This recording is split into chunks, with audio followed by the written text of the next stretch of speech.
నమస్కారం. నేను శారద, ప్రభుత్వ డిగ్రీ కళాశాల కరీంనగర్.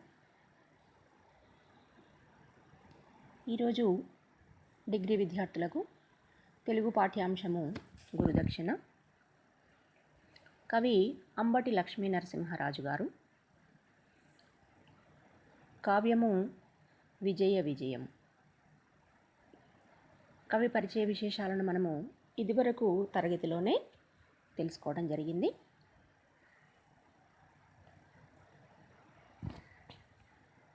కౌరవ పాండవుల కథ అయినటువంటి మహాభారతానికి సంబంధించినటువంటిది ఈ పాఠ్యాంశం కూడా. ఇందులో ద్రోణాచార్యుడు గురువు, అతని శిష్యులు కురు పాండవులు. ఈ కౌరవ పాండవులకు ద్రోణాచార్యుడు ధనుర్విద్యను నేర్పేటువంటి గురువుగా నియమించబడినాడు. అతని ఆధ్వర్యంలో శిష్యులందరూ చక్కగా విద్యను అభ్యసించి శిక్షణ అనంతరం గురువుగారు వారిని గురుదక్షిణ ఇవ్వవలసిందిగా కోరుతాడన్నమాట. ఆ గురుదక్షిణ కూడా అక్షీణ పదార్థములను అపేక్షించను అంటాడు. అంటే క్షీణించిపోయేటువంటి, తరిగిపోయేటువంటి ఏ పదార్థాలను కూడా, అంటే ఏ వస్తువులను కూడా నేను గురుదక్షిణగా స్వీకరించను అంటాడు. పైగా ప్రదక్షిణ గతిగా, చక్కనైనటువంటి ఎప్పటికీ గుర్తుండిపోయేటువంటి ఒక కానుకను తనకు ఇయ్యవలసిందిగా అతడు కోరటం జరిగింది. అది కూడా పరీక్షగా. ఆ గురుదక్షిణ కూడా నేను ఏ రకమైనటువంటిది అడుగుతున్నాను అంటే, మీ యొక్క విద్యను, అంటే మీరు ఏ రకమైనటువంటి, ఏ విధంగా ఎంతవరకు విద్యను నేర్చుకున్నారు అనేటువంటి విషయాన్ని పరీక్షించేటువంటి విధంగా నేను గురుదక్షిణను మీ దగ్గర నుంచి కోరుతున్నాను అనేటువంటి విషయాన్ని ద్రోణాచార్యుడు శిష్యులతో చెప్పడం జరిగింది. కానీ అతని మనసులో ఉండేటువంటి ఆలోచన ఇంకొక రకంగా ఉంది. ఆ ఆలోచనను బయటపడనీయకుండా శిష్యులతో మిక్కిలి వాత్సల్యపూరితంగానే మాట్లాడుతూ తన యొక్క గురుదక్షిణను చెల్లించవలసిందిగా అతడు కోరటం జరిగింది. అని యాచించిన ఆచార్యునకు ఆ రాచకలాప్తులకు రాచకుమారులు ఇట్లనిరి. ఆ రకంగా గురువుగారు గురుదక్షిణ ఇవ్వాల్సిందిగా ఎప్పుడైతే అతడు కోరడం జరిగిందో, అతని యొక్క మాటలన్నీ విన్నటువంటి కౌరవులు పాండవులు అందరూ కూడా అతనికి ఆ దక్షిణ ఇవ్వడానికి వారంతా కూడా సిద్ధంగా ఉన్నట్టుగా తెలుపుతూ ఏమి కావాలో కోరుకోమని వారంతా అడుగుతున్నారన్నమాట. అక్కడి నుంచి ఈరోజు పాఠ్యాంశాన్ని మనము మొదలు పెడదాము. పురములో మీకుందగు కాపురములో నవరత్న హేమ పొంకిత నవనూపురములో భువనేశ్వర గోపురములో తెలుపుమున్ నిజంబు పుణ్యచరిత్ర. ఇంకా అతన్ని కురు పాండవులు చక్కగా సంబోధిస్తున్నారేమని, పుణ్యచరిత్ర, ఓ చక్కని చరిత్ర కలిగినటువంటి పుణ్యాత్ముడమైనటువంటి ఓ గురువర్య, మరి మీకు కావలసినటువంటివి ఏమిటి అని అడుగుతూ, పురములో అంటే వారంతా రాజకుమారులు, కౌరవులు కానీ పాండవులు కానీ వారంతా కూడా రాజబిడ్డలు కాబట్టి వారు ఏ రకమైనటువంటి కోరికనైనా తీర్చడానికి వారి దగ్గర అంత సమర్థత ఉంది.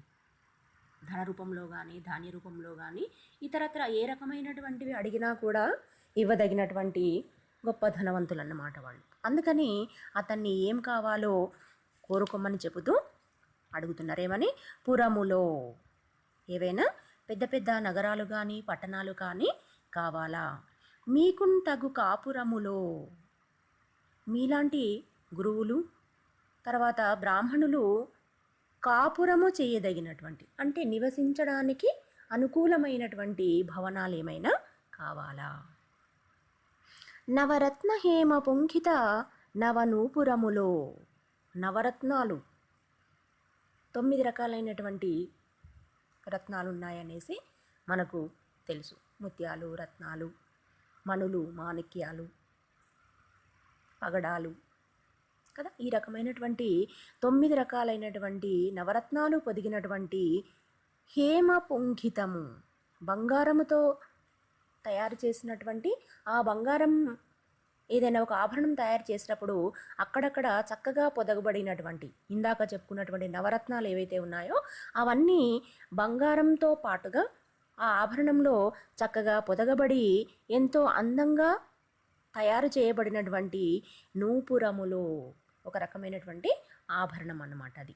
ఆ రకమైనటువంటి చక్కని ఆభరణాలు ఏమైనా మీకు కావాలా? లేదా భువనేశ్వర గోపురములో భువనేశ్వర గోపురములు అంటే చాలా ఖరీదైనటువంటి విలువైనటువంటి రాజగోపురములు ఏమైనా కావాలా? నిజంబు తెలుపుము.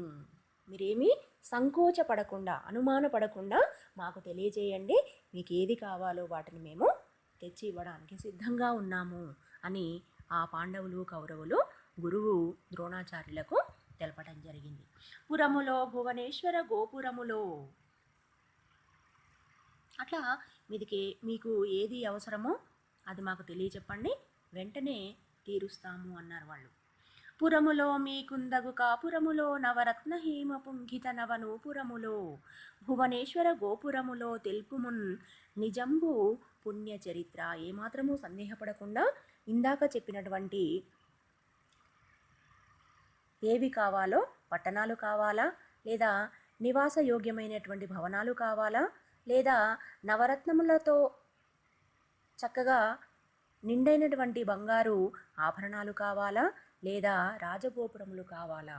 మీకు ఏది కావాలని తోస్తే అది మాకు సెలవీయండి, తక్షణమే మేము ఆ గురుదక్షిణగా చెల్లించడానికి సిద్ధంగా ఉన్నాము అని వారు చెప్పడం జరిగింది. ఇంకా ఈ పద్యాన్ని మనం గమనించినప్పుడు పురములో మొదటి పాదం చూడండి. పురములు,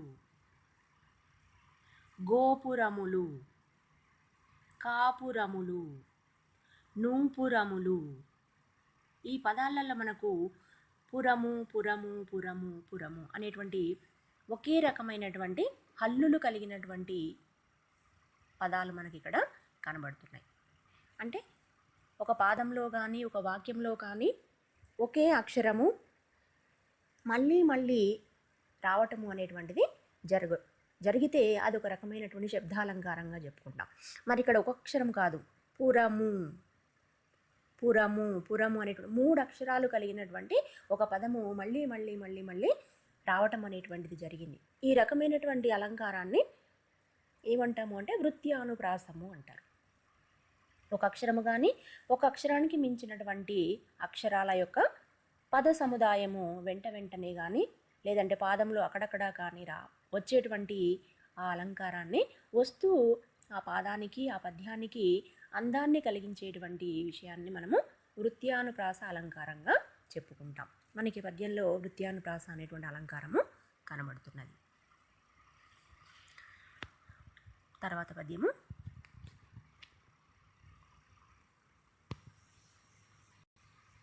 సారములై తగిన ఫలాహారములో లేక అగ్రహారములో మణిహారములో మృదుల వ్యాహారములు అలరార తెలుపుమయ్య మహాత్మా. ఇంకా ఇవి మాత్రమే కాదు, ఇంకొన్ని విషయాలను వాళ్ళు గుర్తుకు చేస్తున్నారు. ఏంటి? మహాత్మా, ఆ గురువైనటువంటి ద్రోణాచార్యులను మహాత్మా అని సంబోధన చేస్తూ గొప్ప ఆత్మ కలిగినటువంటి వాడా అనేటువంటి అర్థం వచ్చేటట్టుగా అతన్ని వినయపూర్వకంగా సంబోధిస్తూ సారములై తగిన ఫలాహారములో, ఇంకా మీకు ఏం కావాలి? మిక్కిలి సారవంతమైనటువంటి రుచికరమైనటువంటి ఫలవంతమైనటువంటి తగిన ఫలాహారములో తినదగినటువంటి ఆహార పదార్థాలైనటువంటి చక్కని పండ్లు కదా, ఫలములు కావాలా? లేదా అగ్రహారములు, అగ్రహారము అనేటువంటిది ఇక్కడ బ్రాహ్మణులకు నివాసయోగ్యమై వారికి దానంగా ఇచ్చినటువంటిది అగ్రహారము అన్నమాట. ఆ రకమైనటువంటి అగ్రహారము అనేటువంటిది మీకు దానంగా ఇవ్వమంటారా? లేదా మణిహారములో మణులు పొదిగినటువంటి లేదా మణువులు చెక్కినటువంటి బంగారు హారములు కావలెనా? మృదుల వ్యాహారములు అలరారన్ తెలుపుమయ్యా. వీటిలో మీకు ఏమి కావాలి? చక్కని ఫలవంతమైనటువంటి రుచికరమైనటువంటి పండ్లు కావాలా? అగ్రహారములు కావాలా? లేదంటే మణిహారములు ఒంటి మీద చక్కగా ధరించినటువంటి బంగారు ఆభరణాల వంటివి ఏమైనా కావాలా? ఆ విషయాన్ని మృదుల వ్యాహారములు అలరారన్ తెలుపుమయ్యా. మృదుల మెత్తనైనటువంటి మృదువైనటువంటి వ్యాహారములు అలరారన్. ఏంటి వ్యాహారము అంటే? పలుకులు, వ్యవహరించడం, మృదువుగా మాట్లాడడం. మీ యొక్క మృదువైనటువంటి మాటల ద్వారా మాకు ఆ విషయాన్ని తెలపండి అని ఆ శిష్యులందరూ కూడా గురువైనటువంటి ద్రోణాచార్యుల వారిని కోరటం జరిగింది. సారములై తగిన ఫలాహారములో లేక అగ్రహారములో మణిహారములో మృదుల వ్యాహారములు అలరారన్ తెలుపుమయ్య మహాత్మా. ఓ మహాత్మా, ఓ గురువర్య, మీకు శ్రేష్టమైనటువంటి ఫలహారములు కావలనా, లేక అగ్రహారములు కావలనా, మణిహారములు కావలనో మెత్తనైనటువంటి మాటలతో, మృదువైనటువంటి పలుకులతో మాకు తెలియచేయండి అని ఆ శిష్యులందరూ కూడా ఎంతో ఆసక్తితో అతన్ని కోరినారట. విని సరే, ఆ శిష్యులందరూ కూడా ఎంతో ముచ్చటగా మీరు ఏది కావాలో కోరుకోండి అని చెప్పేసి అనేకమైనటువంటి విషయాలను, అనేకమైనటువంటి ఆ వస్తువులను అతని ముందు తెలియపరిచినారు. ఏది కావాలో తెలియచెప్పండి, వెంటనే మీకు చెల్లించడానికి మేమంతా సిద్ధంగా ఉన్నాము అనంతా వాళ్ళు కోరటం జరిగింది. విని ఆ శిష్యులందరూ అలా రకరకాల వస్తువులలో ఏది కావాలి చెప్పండి అని చెప్పేసి వాళ్ళు అడగగానే ఆ మాటలన్నీ విన్నటువంటి ద్రోణాచార్యుడు ఈ రకంగా అంటున్నాడు. ద్రుపదుడను దురాత్ముని పట్టియు తెండు నన్ను దూషించెను, వానిని శిక్షించుటయే నా పని, గురుదక్షిణయే అదియు 10,000 సుమి. శిష్యుల యొక్క మాటలన్నిటికీ మిక్కిలి ఆనందపడినటువంటి ద్రోణాచార్యుడు ఈ రకంగా అంటున్నాడు. ద్రుపదుడను దురాత్ముని పట్టియు తెండు. మీరు ఏమీ చేయాల్సిన అవసరం లేదు. ఇప్పుడు మీరు చెప్పినటువంటి వస్తువులు ఏవి కూడా నాకు అవసరమే లేదు. ఏం కావాలి మరి? ద్రుపదుండను దురాత్ముని పట్టియు తెండు. ద్రుపదుడు అనేటువంటి ఒక దుర్మార్గుడు ఉన్నాడు. ఎవరైనా? ద్రుపదుడు అనేటువంటి అతను ఒక మహారాజు, పాంచాల దేశాన్ని పరిపాలన చేస్తున్నటువంటి గొప్ప రాజు, గొప్ప పరాక్రమవంతుడు. అతడు ఇక్కడ అతని మంచి గుణాలు చెప్పట్లేదు, ఎందుకంటే దాని వెనుక కారణం వేరే ఉన్నది కదా. ద్రుపదుడను దురాత్ముని పట్టియు తెండు. ఆ దుర్మార్గుడైనటువంటి, మంచి మనస్సు లేనటువంటి, ఇతరులకు సహాయము చేయనటువంటి, పేదవారికి సహాయము ఓనర్చనటువంటి ఆ ద్రుపదుడు అనేటువంటి ఒక దురాత్ముడు ఉన్నాడు. అతన్ని పట్టి తెండు. అతన్ని పట్టి తీసుకురావడానికి అనేదో పక్షో జంతువో కాదు మరి కదా, ఏ వస్తువో కూడా కాదు. గొప్ప రాజ్యానికి రాజు, పరాక్రమ సంపన్నుడు, గొప్ప భుజబలము కలిగినటువంటి వాడు, అపారమైనటువంటి సైన్యము ఉన్నటువంటి వాడు. మరి అతన్ని పట్టి బంధించి తీసుకురావడం అంతా సులభమైనటువంటి విషయం ఏమీ కాదు. మరి అందుకు నేను మీ అందరికీ చక్కగా విలువిద్య నేర్పించాను కదా. మీరేం చేయాలి? సైన్య సమేతంగా వెళ్ళి ఆ రాజు మీద యుద్ధం చేసి, యుద్ధంలో అతన్ని ఓడించి అతన్ని పట్టి బంధించుకొని తీసుకొని రావాలి. అది మీరు ఇప్పుడు చేయాలి. అదే నేను కోరుతున్నాను కదా. వీళ్ళందరూ ఏమనుకున్నారు? తాతలు తండ్రులు సంపాదించినటువంటి ఆస్తిపాస్తులు చాలా ఉన్నాయి కదా, రాజగోపురాలు ఉన్నాయి, మణిహారాలు ఉన్నాయి, ఇవన్నిటిని ఏదో ఒకటి గురువు గారు కోరుకుంటారేమో, అతనికి ఇద్దాము అని చెప్పేసి మరి రాజకుమారులు అందరూ కూడా ఆసక్తి చూపెట్టారు, ఆనందపడ్డారు ఆ రకమైనటువంటి ఇద్దామని. కానీ ద్రోణుడి మనసులో మరొక ఆలోచన ఉన్నది.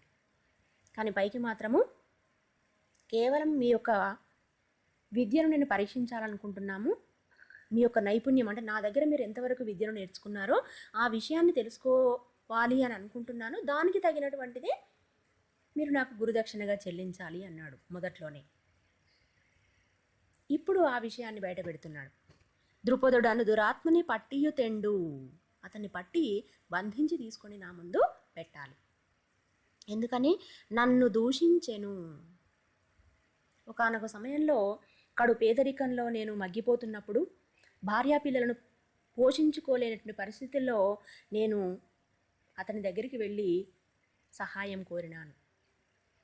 మరి ఆయన కేవలం రాజు మాత్రమే కాదు, నాకు చిన్ననాటి బాల్య స్నేహితుడు. మేమిద్దరము కూడా ఒకే గురువు దగ్గర కలిసి చదువుకున్నాం. అగ్నివేశుడు అనేటువంటి గురువు దగ్గర విద్యలన్నీ నేర్చుకున్నారు. వేద విద్యలు కావచ్చు, లేదంటే ధనుర్వేదము లాంటి విలువిద్యకు సంబంధించినటువంటి రకరకాలైనటువంటి నైపుణ్యాలను మేమిద్దరము కూడా అతని దగ్గర నేర్చుకోవడం జరిగింది. అప్పుడు ఎంతో కలిసిమెలిసి మంచి స్నేహితులుగా మెదిలినాం, ఒకే కంచము ఒకే మంచము అన్నట్టుగా. ఆ దృష్టితోనే నేను అతన్ని సహాయం చేయమని చెప్పేసి అడగడానికి వెళితే అతడు నన్ను దూషించెను, అవమానం చేశాడు. మనిద్దరికి మధ్య స్నేహం ఏమిటి? నువ్వు చూస్తే ఎట్లా ఉన్నావు, నేను ఎక్కడ ఉన్నాను, నీ అంతస్తు ఏంటి, నా అంతస్తు ఏంటి అని సభలో అందరి ముందు నన్ను అవమానపరిచినాడు. సరే, అవమానపరిచినాడు సరే అని ఊరుకుంటే కనీసం సహాయం చేశాడంటే సహాయం కూడా చేయలేదు. దూషించను వానిని శిక్షించుటయే నా పని. అందుకే ఒక రాజుగా అతడు అతని ధర్మాన్ని నెరవేర్చలేదు, ఒక స్నేహితునిగా కూడా అతని ధర్మాన్ని నెరవేర్చలేదు. పోనీ స్నేహితునిగా నెరవేర్చకపోయినా ఒక రాజుగానైనా తన రాజ్యంలో ఉండేటువంటి ఒక పేద బ్రాహ్మణుడు తన వద్దకు వచ్చి ఏదైనా సహాయం చేయమని అడిగితే ఖచ్చితంగా కోరినంత కాకపోయినా ఎంతో కొంతనైనా అతనికి సహాయం చేయవలసినటువంటి ధర్మము ఒక రాజుగా అతనికి ఉన్నది. కానీ ఆ ధర్మాన్ని కూడా అతను పాటించలేదు. పోనీ స్నేహధర్మాన్ని పాటించి మేమిద్దరము చిన్నప్పుడు కలిసిమెలిసి చదువుకున్నాము, నా స్నేహితుడు ఈరోజు పేదరికంలో మగ్గిపోతున్నాడు, అతనికి కొంత సహాయం చేద్దాము అనేటువంటి మంచి మనసు కూడా అతనికి లేకుండా పోయింది. అటు స్నేహధర్మాన్ని ఇటు రాజధర్మాన్ని ఏది కూడా అతను పాటించలేదు, పైగా అవమానపరిచాడు కదా. అందుకే వానిని శిక్షించుటయే నా పని. అలాంటి వానికి తగినటువంటి బుద్ధి చెప్పాలి కదా. ఇక ముందు నాలాగా ఎవరికి అవమానం జరగకుండా ఉండాలి. ఒక పేదవాడు ఎవడైనా అతని రాజు దగ్గరికి వెళితే కనీసంగా కొంతలో కొంతనైనా కూడా వారికి సహాయం చేసేటువంటి విధంగా అతని మనసును మార్చాలి. అతని అహంకారాన్ని, దురహంకారాన్ని తొలగించేటట్టుగా అతనికి తగినటువంటి బుద్ధిని నేను చెప్పాలనుకుంటున్నాను. ఇప్పుడు నేను అదే చేయబోతున్నాను. అందుకు మీరు నాకు గురుదక్షిణగా అతన్ని పట్టి బంధించి తీసుకొని రావాలి. అతనిని శిక్షించుటయే నా పని, గురుదక్షిణయే. మీరిచ్చేటువంటి గురుదక్షిణ అదే. మీరిచ్చేటువంటి రాజగోపురాలు, రాజమందిరాలు, బంగారు ఆభరణాలు, పెద్ద పెద్ద నగరాలు, పట్టణాలు ఇవేవి కూడా నాకు అవసరం లేదు. కేవలము గురుదక్షిణగా నాకు ఆ ద్రుపద మహారాజును పట్టి బంధించి నా దగ్గర నా కాళ్ళ ముందట పెట్టాలి. అదే మీరు నాకు ఇచ్చేటువంటి గురుదక్షిణ. అది 10,000 సుమి. అదే మీరు నాకు ఇచ్చేటువంటి గొప్ప గురుదక్షిణగా నేను అనుకుంటున్నాను. అది 10,000, 1, 2 కాదు, అనేకమైనటువంటి గొప్ప సహాయం చేసినట్టుగా నేను దానిని భావిస్తాను అని శిష్యుల ముందు తన మనసులో ఉండేటువంటి ఆవేదనను, బాధనంతా కూడా వెలిబుచ్చినాడు ద్రోణుడు. అనవిని ద్రుపదుడను దురాత్ముని పట్టియు తెండు నన్ను దూషించెను, వానిని శిక్షించుటయే నా పని, గురుదక్షిణయే అదియు 10,000 సుమి. మీరిచ్చేటువంటి గురుదక్షిణని నాకు ఎంతో గొప్పదైనటువంటి కానుకగా నేను భావిస్తున్నాను అని ఆ ద్రోణాచార్యుడు శిష్యులకు తగినటువంటి విషయాన్ని చెప్పి వెంటనే ఆ గురుదక్షిణను చెల్లించమని కోరినాడు.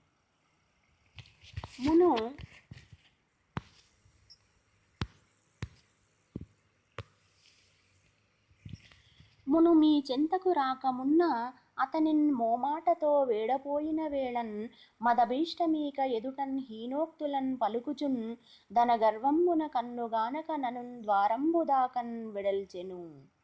నాకప్పటి నుండి చింత కుదిరెన్ క్షీణించమేనెంతయున్. ఇంకా కొన్ని విషయాలను శిష్యులతో చెప్తున్నాడు అతను. మును పూర్వము, ఇంతకంటే ముందు జరిగినటువంటి సంఘటన అని ఒక విషయాన్ని వారికి చెప్తున్నాడు. మీ చెంతకున్ రాకమున్న, మీ దగ్గరికి అంటే మీకు విద్య నేర్పేటువంటి గురువుగా నేను నియామకము పొందకముందు సంగతి.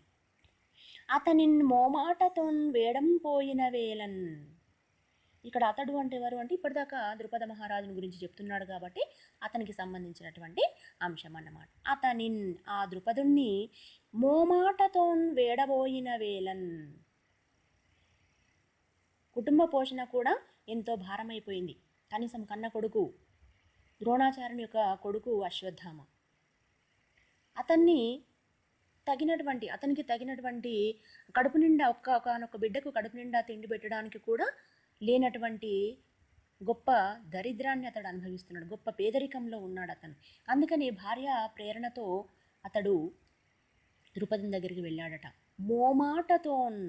మొహమాట పడుతూనే వెళ్ళాలా వద్దా, ఎందుకంటే ఇద్దరు కలిసి చదువుకున్న వాళ్ళు కాబట్టి తన స్నేహితుడు అంత గొప్ప స్థితిలో ఉన్నాడు, తను అంత హీన స్థితిలో ఉన్నాడు.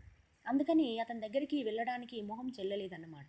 అందుకే మొహమాటతో, ఎంతో మోమాట పడుతూ, జంకుతూ, సిగ్గుపడుతూ వేడబోయిన వేళన్ అడగడానికి అక్కడికి వెళ్ళినటువంటి ఆ సమయంలో ఏమైంది, మదభీష్టమీకన్, నేను నా యొక్క పరిస్థితిని అతనికి వివరించి తనకు ఎంతో కొంత సహాయం చేయమని చెప్పేసి మత్ అభీష్టము, తన యొక్క కోరికను అతని ముందు పెట్టడం జరిగింది. కానీ ఎదుటన్, అతడు నా మాటలన్నీ వినగానే నా మొహం మీదనే, అంటే నా ఎదురుగానే హీనోక్తులను పలుకుచున్, మిక్కిలి నిందాపూర్వకమైనటువంటి, హీనమైనటువంటి, వినగూడనటువంటి మాటలను అతడు మాట్లాడడం జరిగింది. ఏంటి, ఆయన ఒక గొప్ప రాజ్యానికి రాజు, గొప్ప సింహాసనం మీద అధిష్ఠించి ఉన్నాడు ఆయన. చూస్తే ద్రోణుడు కటిక పేదరికంతో, చిరిగిపోయినటువంటి గుడ్డలతో, మాసిపోయినటువంటి గుడ్డలతో, చింపిగా ఉన్నటువంటి జుట్టుతో చూడడానికే అసహ్యంగా ఉన్నాడు. అతని యొక్క ముఖమంతా, అతని యొక్క ఆకారం అంతా కూడా అతని యొక్క పేదరికాన్ని చూపిస్తుంది. మరి సభలో అంతమంది ముందు నేను నీ స్నేహితుణ్ణి అని ద్రోణాచార్యుడు చెప్పగానే ద్రుపదునికి ఎంతో అవమానంగా అనిపించింది. నేనేంటి, అతడేంటి, మాకు స్నేహం ఏంటి, వీళ్ళందరూ చూస్తే తన గురించి ఎంత తక్కువగా అనుకుంటారు అనేటువంటి ఒక రకమైనటువంటి భావన అతని మనసులోకి వచ్చింది. అందుకే ఆ స్నేహాన్ని అవమానపరచడం, అసలు నువ్వేంటి, నేనేంటి, నీకు నాకు స్నేహం ఏంటి అనే విధంగా అతన్ని నానా రకాలుగా అవమానపరుస్తూ మాట్లాడడం జరిగింది. పలుకుచున్ తన గర్వంబున కన్నుగానక, మరి ఈ రకమైనటువంటి మాటలను ఎందుకు మాట్లాడాడు అంటే అహంకారం, ఒక రాజ్యానికి రాజును, గొప్ప ధనవంతుణ్ణి, ఐశ్వర్యవంతుణ్ణి అనేటువంటి ఒక రకమైనటువంటి అహంకారము అతన్ని కన్ను మిన్ను కానకుండా ఆ రకమైనటువంటి మాటలను మాట్లాడేటట్టుగా చేయటం జరిగింది. కన్ను కానక ఏం చేశాడు, ఇంకా ద్వారంబు దాకన్ వెడల్చెను, అట్లా మిక్కిలి అవమానకరంగా మాట్లాడమే కాకుండా ఇంకా అక్కడ కనీసం నన్ను నిల్చోనీయకుండా వెంటనే ఒక భటుణ్ణి పిలిపించి ఏం చేసిండు, ద్వారంబు దాకన్ వెడల్చెను,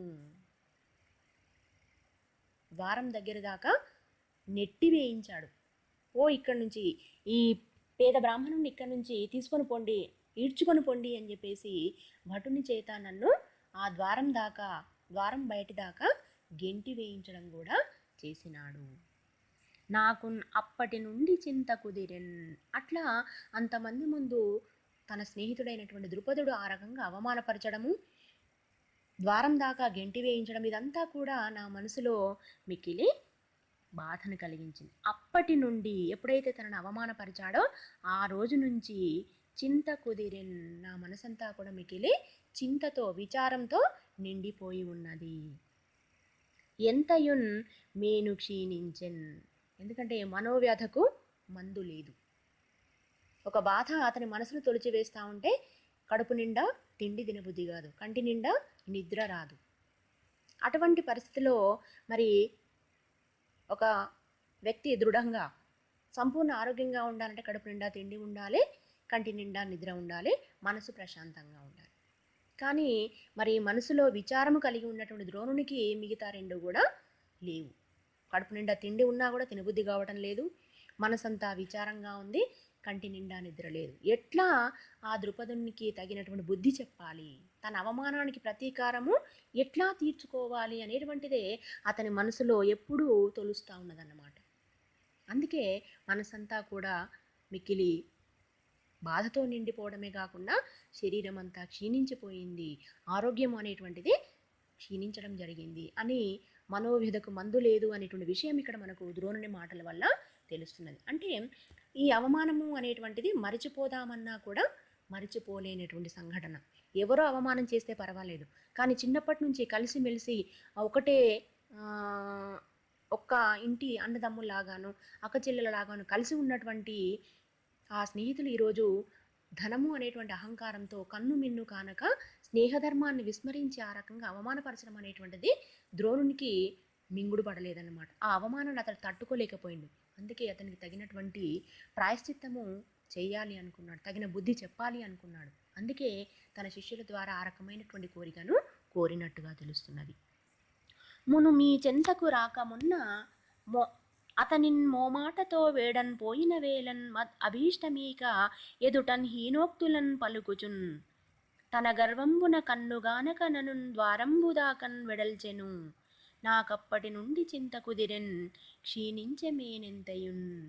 ఆ మనసులో మనోవ్యధ, ఆ చింత అనేటువంటిది ఇప్పటికీ కూడా అది తీరకుండా ఉండి బాధను కలిగిస్తున్నది అని తన మనసులో ఉండేటువంటి బాధనంతా తన శిష్యులకు చెప్పి ఆ దుర్మార్గుడైనటువంటి పాంచాల దేశపు రాజు ద్రుపదుణ్ణి మీరంతా కూడా వెళ్ళి అతన్ని యుద్ధంలో ఓడించి పట్టి బంధించుకొని తీసుకొని నా ముందు నిలబెట్టండి అనేటువంటి ఆ కోరికను గురుదక్షిణగా అతడు కోరటం అనేటువంటిది జరిగింది.